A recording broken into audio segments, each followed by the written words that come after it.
আমাক 15 দিনৰ সময়সীমাৰ নটিচ দিছে আৰু এই বিষয়ৰ ওপৰত আমি বিভাগীয় কৰ্তৃপক্ষৰ লগত আমি বাৰ্তালাপ কৰিছোঁ যদিও আমি সৌহাৰ্দ্যপূৰ্ণ বুলি আশা কৰিব পৰা নাই। ইতিমধ্যে আমাৰ এই দুখীয়া দৰিদ্ৰ ৰাইজৰ দুৰ্দশা দেখি অসম অনুসূচিত জাতি ছাত্ৰ সন্থা আৰু অসম অনুসূচিত জাতি যুৱ ছাত্ৰ পৰিষদে আহি যি আমাৰ এই দুখীয়া দৰিদ্ৰ পৰিয়ালসমূহৰ বুজ লৈছে, আমি ৰাইজৰ তৰফৰ পৰা তেখেতলোকক ধন্যবাদ জ্ঞাপন কৰিছোঁ। আৰু আমি পুনৰবাৰ অনুৰোধ জনাইছোঁ আপোনালোকৰ চেনেলৰ জৰিয়তে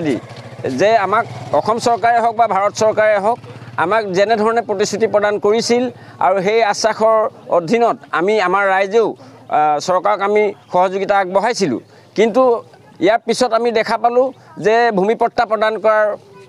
কথা চিন্তা নকৰি মহকুমা প্ৰশাসনে আমাৰ ওপৰত এনেকৈ নটিচ 15 দিনৰ সময়সীমা বান্ধি নটিচ প্ৰদান কৰাটো আমি সঁচাই খুব দুখিত। আৰু আমি অনুৰোধ জনাইছোঁ যে আমাৰ ৰাইজে কোনো কাৰণতে ইয়াৰ পৰা আঁতৰি যাব খোজা নাই আৰু যেতিয়ালৈকে আমাক পুনৰ সংস্থাপন আৰু ক্ষতিপূৰণৰ ব্যৱস্থা কৰি নিদিয়ে তেতিয়ালৈকে কোনো কাৰণতে তেজ দিলেও আমি ভেটিয়েই নিদিওঁ বুলি আমি আজি আপোনাৰ চেনেলৰ জৰিয়তে পুনৰবাৰ হুংকাৰ জনাইছোঁ। আমাক এই প্ৰতিশ্ৰুতি পূৰণ নকৰা পৰ্যন্ত আমাৰ ৰাইজে পাবলগীয়া প্ৰাপ্য অধিকাৰ যেতিয়ালৈকে নাপাব তেতিয়ালৈকে যাতে ইয়াত কোনো ধৰণৰ উচ্ছেদ অভিযান নচলে তাৰ কাৰণে আমি সদায় সজাগ হৈ থাকিব লাগিব আৰু সদায় চাওক, আজি আমি নাজিৰাৰ 1 নং ৱাৰ্ডলৈ আহিছোঁ আৰু আমি অনুসূচিত জাতি ছাত্ৰ সন্থা আৰু অনুসূচিত জাতি যুৱ ছাত্ৰ পৰিষদৰ বহুকেইজন বিষয়ববীয়া আমি ইয়াত উপস্থিত হৈছোঁহি। আৰু ইয়াত উপস্থিত হৈ আমি এওঁলোকৰ পৰিস্থিতিৰ বুজ লোৱাৰ এটা আমি আচলতে পৰিকল্পনা কৰিছিলোঁ। আৰু আমি গোটেই পৰিস্থিতি বুজ লওঁতে এটা কথা বুজি পালোঁ যে বৰ্তমান সময়ত আচলতে অনুসূচিত জাতিৰ লোকসকলৰ ওপৰত প্ৰহসন এক প্ৰকাৰৰ অত্যাচাৰ চলিছে। আমি দেখা পালোঁ যে কোনো ধৰণৰ বাছ বিচাৰ নকৰাকৈ যিসকল লোকে আচলতে নিজৰ ম্যাদী মাটিত তেওঁলোকে বসবাস কৰি আছে তেওঁলোকলৈ অবৈধভাৱে বসবাস কৰি থকা বুলি তেওঁলোকলৈ নটিচ জাৰি কৰা হৈছে। আৰু এই চৰকাৰখনে এই প্ৰশাসন ব্যৱস্থাটোৱে এই নাজিৰা যিসকল আচলতে খিলঞ্জীয়া অসমীয়া অনুসূচিত জাতিৰ কবত্ত লোক আছে এই লোকসকলক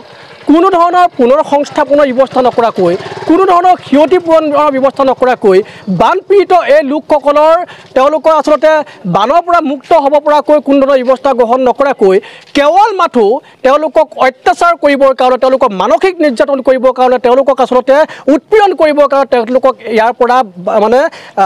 এই দখল তেওঁলোকে আচলতে যেনেদৰে বসবাস কৰি আছে তাৰ পৰা উঠি যাবলৈ তেওঁলোকক এক প্ৰকাৰ ভাবুকি প্ৰদান কৰিছে। এই বিষয়টোত আমি অনুসূচিত জাতি ছাত্ৰ সন্থাই ধিক্কাৰ জনাইছোঁ, অনুসূচিত যুৱ ছাত্ৰ পৰিষদেও ধিক্কাৰ জনাইছে। আৰু লগতে আমি এটা কথা স্পষ্ট কৰি দিব খুজিছোঁ প্ৰশাসন আৰু চৰকাৰক